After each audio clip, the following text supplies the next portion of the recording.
বন্ধুরা, পৃথিবীর সবচেয়ে ক্ষমতাধর কারা?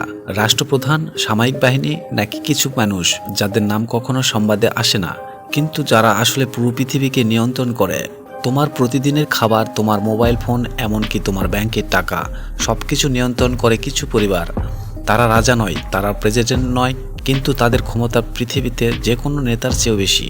তারা কারা, কিভাবে তারা এত ধনী হলো, এবং সবচাইতে বড় প্রশ্ন, তারা কি সত্যি পৃথিবীকে নিয়ন্ত্রণ করে? আজ আমরা উন্মোচন করব বিশ্বের সবচাইতে ক্ষমতাধন 5টি পরিবারের অজানা কাহিনী।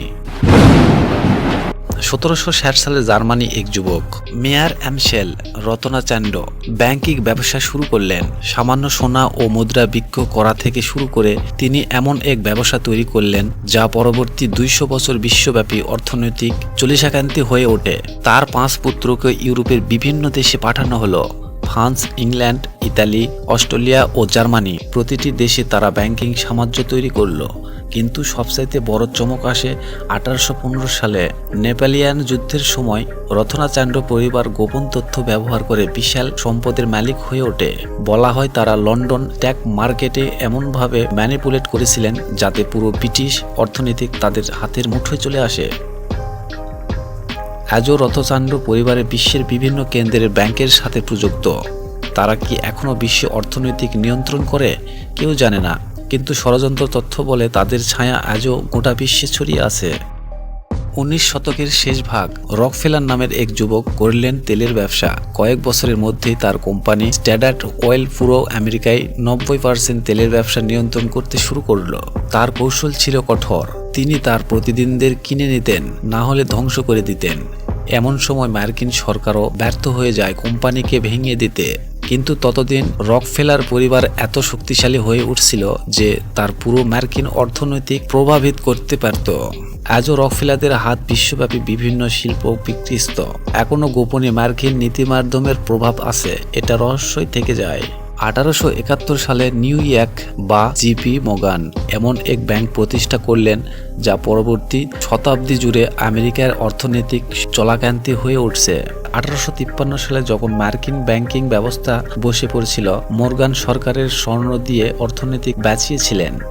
1907 সালে যখন আমেরিকার অর্থনৈতিক সংকটে আসে, তখন তিনি মার্কিন সরকারকে বেইলআউট দেন।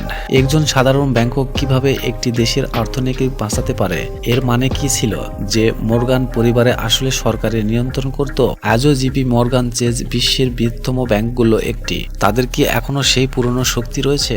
একটি পরিবারের নাম যা হয়তো তুমি শুনছো না, কিন্তু তাদের পূর্ণ ছিল প্রতিদিনের ব্যবহার করা। ডুপন্ট পরিবারের যারা 1802 সাল থেকে রাসায়নিক ও অস্ত্র শিল্পে আধিপত্য বিস্তারিত করে আসছে।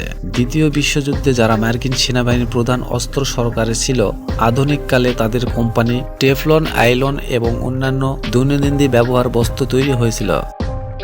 কিন্তু কিছু ষড়যন্ত্র তথ্যে বলে যারা শুধু ব্যবসায় নয় বরং বৈশ্বিক রাজনৈতিক সিদ্ধান্তের প্রভাব ফেলে।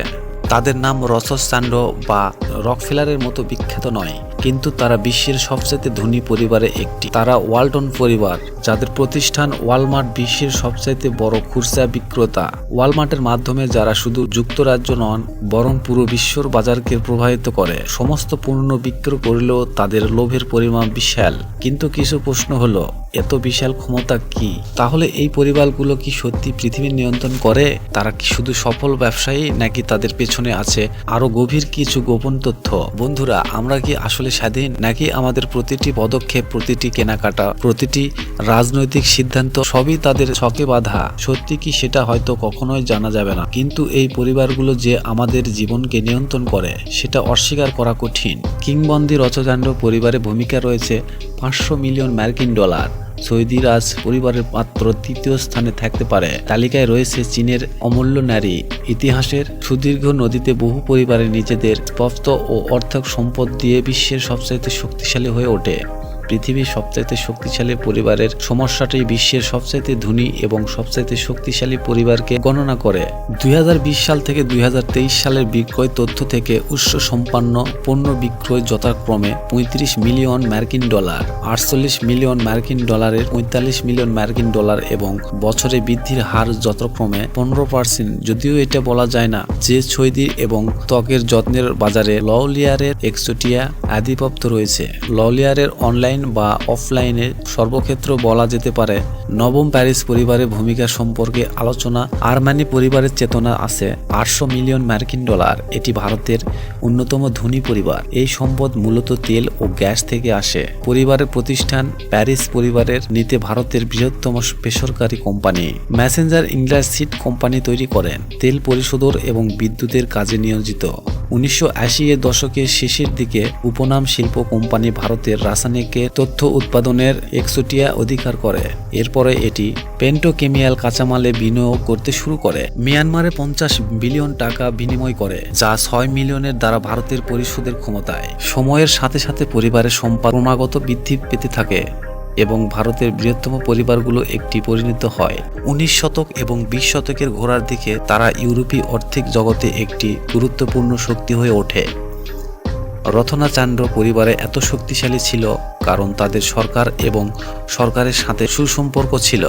বন্ধুরা, ভিডিওটি ভালো লাগলে অবশ্যই একটি লাইক দিতে ভুলবেন না আর চ্যানেলটি সাবস্ক্রাইব করে আমাদের পাশেই থাকবেন। ধন্যবাদ।